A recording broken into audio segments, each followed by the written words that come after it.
Shalom saudara, jumpa lagi dengan saya Pendeta Ria di sini. Saudara yang sama dikasihi Tuhan, pernahkah saudara merasakan seakan-akan hidup Anda ini terombang-ambing, tanpa tujuan, tanpa arah, dan seperti semuanya terasa begitu amat kacau dan tidak ada pertolongan sama sekali. Ibaratnya kita sedang naik sebuah perahu, lalu kemudian kita terombang-ambing oleh hempasan ombak atau bahkan hempasan angin ribut. Saudara yang sama dikasihi Tuhan, ada satu kebenaran firman Tuhan yang bercerita tentang bagaimana cara Tuhan Yesus menolong para murid yang sedang ketakutan dalam menghadapi angin ribut, yang terpilih dari kitab Injil Matius pasalnya yang ke-8 ayat 23 sampai dengan ayatnya yang ke-27. Saya akan bacakan untuk kita sekalian. Lalu Yesus naik ke perahu dan murid-muridnya pun mengikutinya.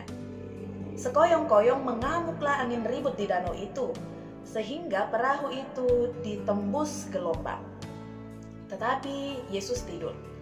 Maka datanglah murid-muridnya membangunkan dia, katanya, "Tuhan, tolonglah, kita binasa."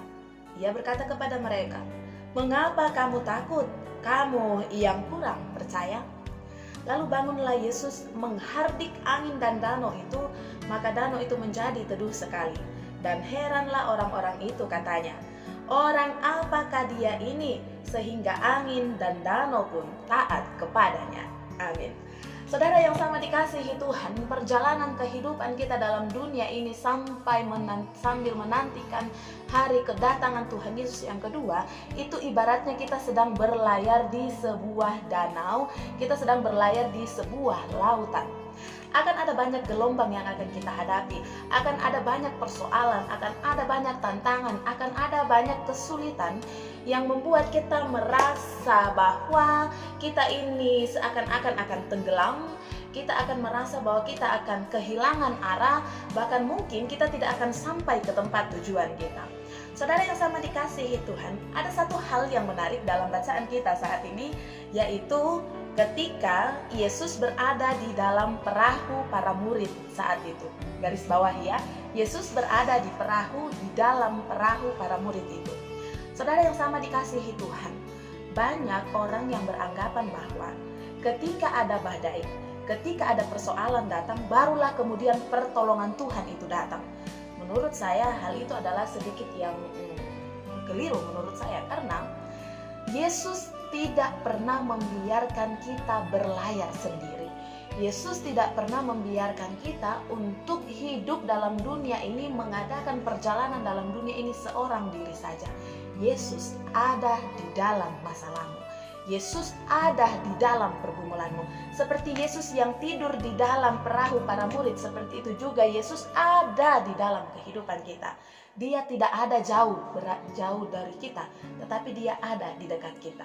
Saudara yang sama dikasihi Tuhan, saat ini berhubungan dengan peristiwa COVID-19. Banyak orang yang mengatakan, banyak orang yang kemudian berseru-seru, "Tuhan, di manakah Engkau? Apakah Tuhan tidak mengasihi kita? Apakah Tuhan lupa untuk menolong kita?" Sehingga sudah hampir satu tahun kita terus bergumul dalam persoalan kita saat ini. Saudara yang sama dikasihi Tuhan, dalam badai kehidupan kita saat ini, Yesus tidak berada di luar perahu. Yesus tidak berada di luar persoalan kita. Yesus berada di dalam persoalan. Yesus berada di dalam badai COVID-19 saat ini. Dia sedang meredakan angin ribut. Dia sedang menghardik angin ribut. Dia sedang mencari solusi bersama dengan semua saudara-saudara kita yang memang dipakai Tuhan untuk menyelesaikan persoalan kita saat ini.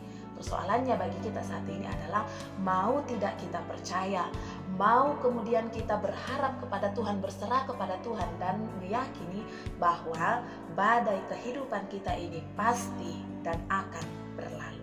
Saudara yang sama dikasihi Tuhan, siapapun yang mendengarkan firman Tuhan saat ini, entah apapun pergumulan kalian saat ini, yang sedang berjuang untuk masalah ekonomi, ada yang berjuang untuk persoalan mencari pekerjaan, Ada yang saat ini sedang berjuang untuk mencari kesembuhan. Saudara, percayalah bahwa apapun angin ribut kalian saat ini, apapun bentuk pergumulan kalian saat ini, Yesus ada di dalam kehidupanmu. Yesus ada di dalam perahumu. Karena itu, teruslah berharap kepada Dia, teruslah percaya kepada Dia bahwa hidupmu di dalam tangan pengasihan Tuhan, semuanya akan senantiasa aman dalam perlindungan Tuhan. Roh Kudus menolong kita semua, terpuji firman-Nya. Haleluya.